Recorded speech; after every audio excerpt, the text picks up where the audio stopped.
everybody, it's your girl Marie, and I am here with the all-incredible and very talented and kind Ethan Jewell. It's so good to Please, meet please. you. It's great to meet you too. Thanks so much for having me on. Of course. How are you doing today? I'm doing good. It's been a relaxing day. Done a couple of interviews. I'm just super excited doing some work preparing for this album release. Oh my God, that's the perfect answer. We're gonna dive into this album, and I'm really excited to hear all about it. But for starters, I want to hear your origin story, especially for those that have yet to hear of you before. How did you get into music, especially spoken word poetry? Like that's a very interesting genre that's been blowing up recently. hmm Definitely. So I can trace it back to winter of 2019. I was sitting in my room and I was playing a song that one of the first songs I wrote. It was called Sunset. And it was one of the very few that I actually sing in. And so I was sitting there and I was singing, and my dad was walking down the hallway and he heard it. And I remembered I finished playing and he peeked his head in the room and he goes, "Dude," it's like, "Did you write that?" And I'm That's like, the reaction. I was like, yeah, I did. And he was like, "We should record that."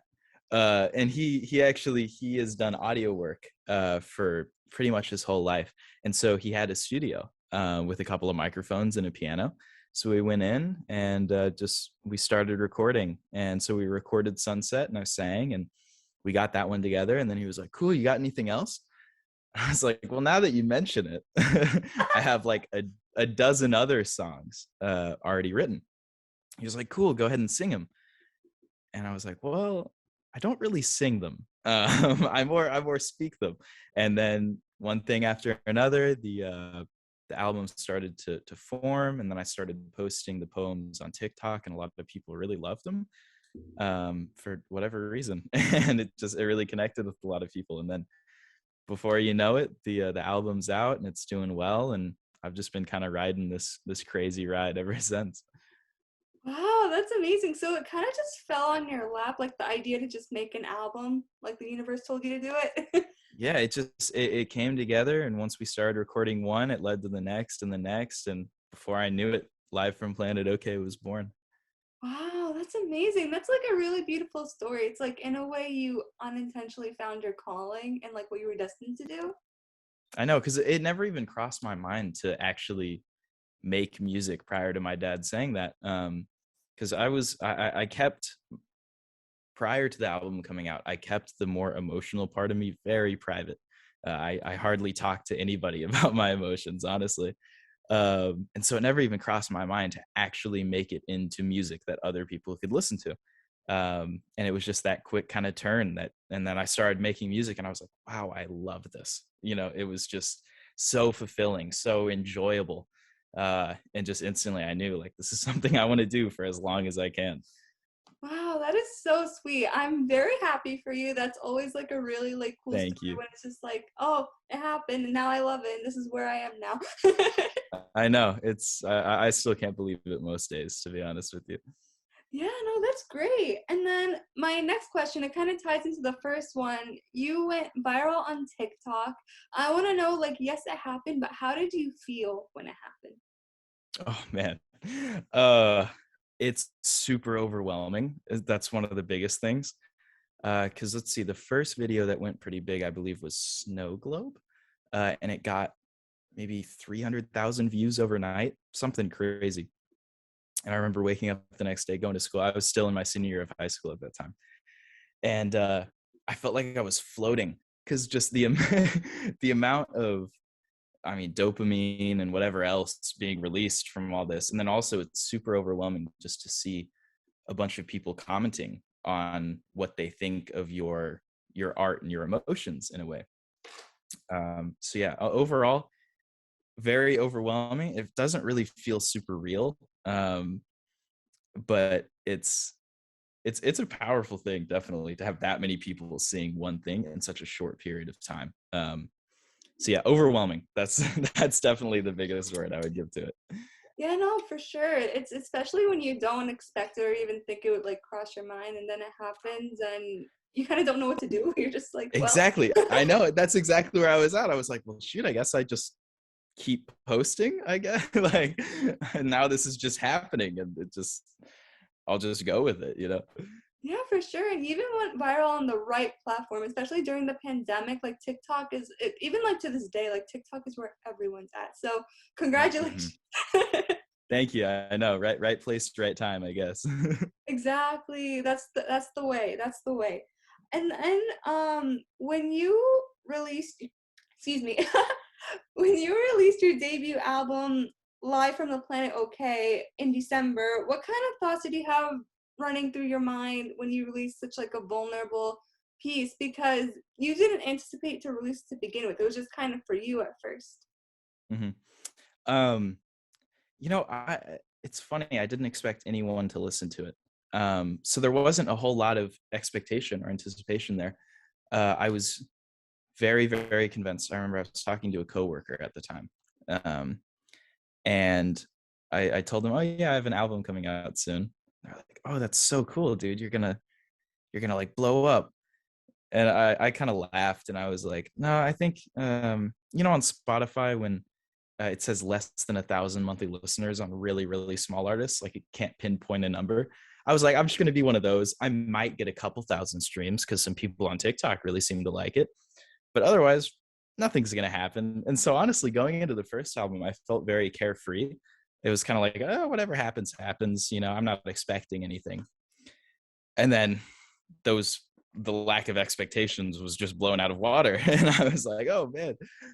So, if anything, coming into the second album was when it got a little bit scarier, because then I knew people were going to listen, and I knew that there were expectations, and I knew that people were going to be giving their input on what I was feeling, and that got a little bit scary. But I think what cancels that out for me is the fact that a lot of people relate to it, a lot of people connect to it. I get messages that it helps a lot of people understand what they're feeling, and so that easily cancels out any kind of negative anticipation. Wow, no, it's valid that especially after the second one, you already have a picture of what you think would happen, but you're kind of scared. Like, is it gonna happen? Is it not? Like, what's gonna happen? So it's valid to be scared the second time, but the fact Hmm. that you didn't care in the beginning, I think it just goes to show the energy you put out into the universe that you'll be happy regardless. It gives. So I'm all for that. Exactly. You know, Exactly. that's really great. And then you also use your platform to discuss mental health, which in some areas of the world it's taboo, but lately it hasn't been as much. What made you want to create a space for that conversation? Mm. So as I became a bit more in tune with my own mental health, um, I realized I myself didn't really have a solid platform or a solid way to express it. Like before the music, I could talk to some friends, but there's always something a little bit uncomfortable about that, especially if you're struggling a lot. I know for me personally, I felt like I was bothering people. I think a lot of people experience that. Yeah. Where you don't want to be a burden or whatever. Um, and so I mean, the end of the day, I wanted to create for other people what I felt I didn't really have myself. And I think by doing that, I also found that space for myself. So it was a really nice win-win in a way. um, but although mental health is becoming a lot less taboo and people are actually talking about it, I think a really big part of that is people are only talking about the glorified part of mental health, right? Where, and let me explain what I mean by that. It's like, oh yeah, oh I have depression. I felt a little bit sad, but then my friends bought me a little gift basket and I feel good now. Or oh I'm feeling anxious and I took some deep breaths and I'm okay. And they glorify that part of it because that's easy to stomach.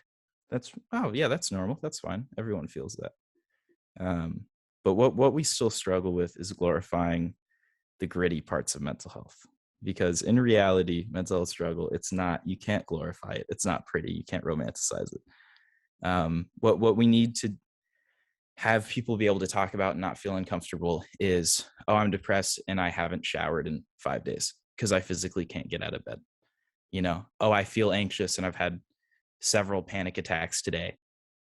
that kind of stuff. That's the stuff people are scared of that. They still don't want to talk about it. And so I know I personally, I won't stop until people feel okay talking about that because it's real. It's very real.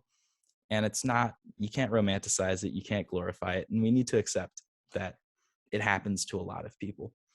Exactly. And it happens to people that even on the surface you may not think it happens to them, but it does. And I think that's the it's a comforting thing to know that as it's so Hmm. common.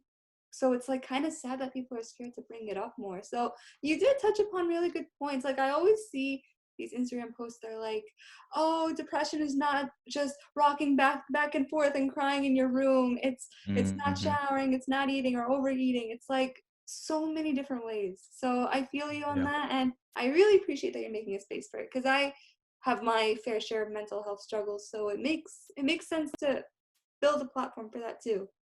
Hmm. Yeah, definitely. Yeah, and then hold on. My phone wants Oh, on me. good. Oh, good. Um, so did you have a moment in your career where you thought, "Oh my God, I made it," or did it not happen yet, or where do you stand with that whole thing? I think I think I would be a fool if I said I made it. Um, here's the thing. Um, I don't think I'll ever make it. Let me explain what I mean by that. I think judging your own success by numbers or fame or money or any of that, um, it's something I try to avoid because once you go, oh yeah, I've made it. I have so many listeners and I'm getting paid and it's awesome. You lose a part of the art. You when you focus on the numbers, it becomes a job, right? And while I think it's good to treat things like this like a job, you still got to find your passion. You still got to think of it as fun. You still have to enjoy the creating process. So, what I found within myself, if I focus too hard on making it or getting success, um, I lose a part of the joy that comes with it. Um, there was actually in preparation with this third album, I started worrying some because I was like, man, like a lot of my TikTok videos haven't been doing very well. What if I'm not getting enough pre-saves? And I started telling myself, like, if I don't succeed, I use that word, if I'm not successful, if this isn't life changing, then I'll be disappointed. And I started thinking about it in that way. And I became a lot less motivated. And then the moment I switched up my mindset and I thought, well, instead of thinking, I want to make it, instead I started thinking, I want to connect with people. I want to make people feel understood. I want to share my art. And I guess at the end of the day, as long as I'm doing those things, then I have made it. As long as I'm letting people feel understood and I'm helping people, to me, I've made it within that. Wow, mic drop right there. That's such a mind-blowing answer. I really appreciate that one. I was like prepared for any answer, but honestly, that one blew my mind. I really like that perspective. It's Yeah, humbling to think that way. it's it's how I try to think about it because I don't think of myself as some incredible artist. I don't think of myself as anyone but Ethan Jewell, and I just talk about my feelings on a piano sometimes, and that doesn't make me better than anyone. That doesn't make me some influencer. I'm just a guy that a lot of people can relate to, and that's how I try to I try to think of it like that. Yeah, no, that's so sweet. It's good to be in it for your heart, for yourself before anything else, and because then it'll reflect that way. Yeah, definitely, I agree with you. Yay! And then I'm curious, what would you be doing otherwise if music didn't happen for you?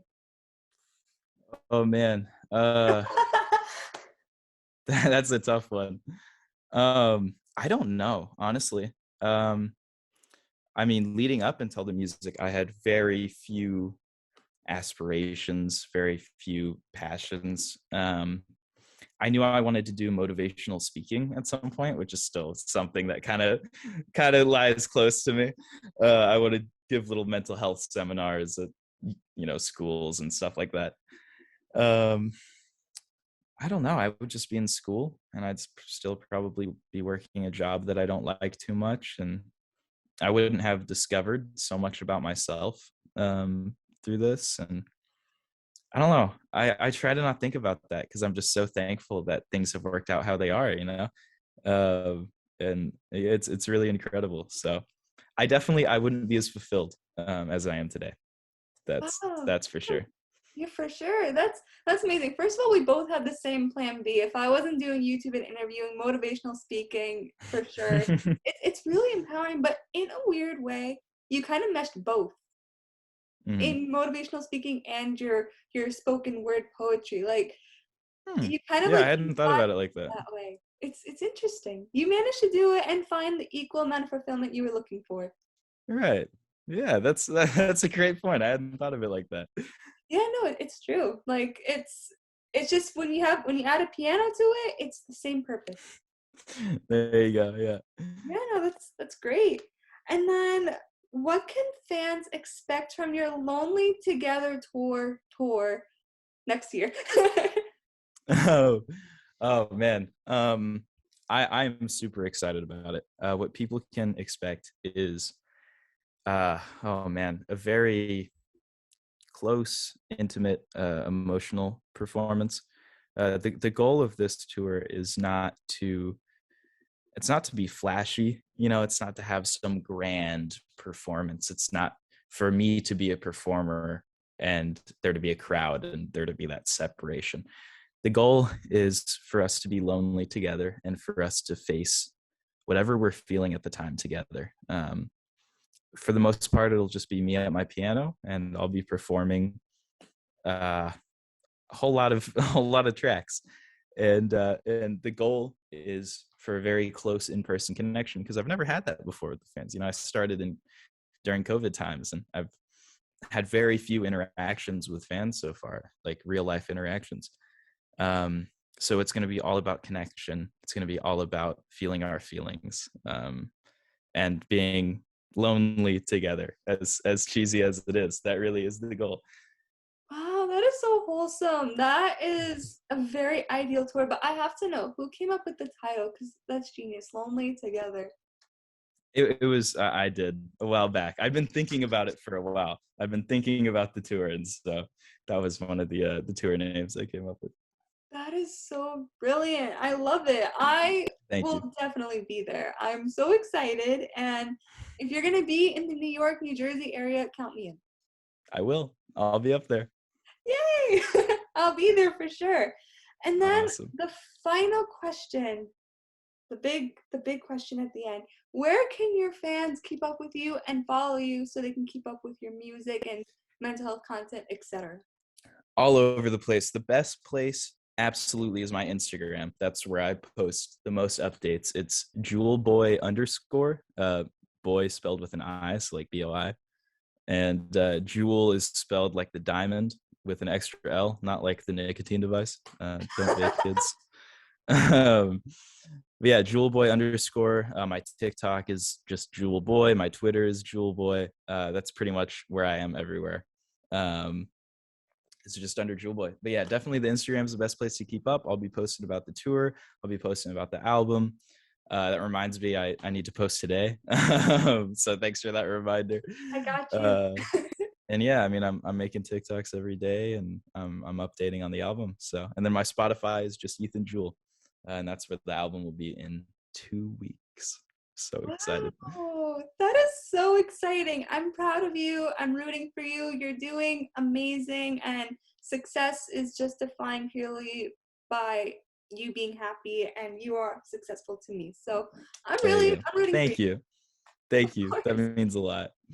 Yeah, you're great. Thank you so much for your time. And everyone watching, please check out Ethan Jewell. He's great and so brilliant. I want to pick your brain one day. Absolutely. Well, thank you. Thank you for the great questions, and thank you for your time. Of course, of course. That is the end of my interview with Ethan Jewell on Marine Talks. I will see you all in my next video. Bye!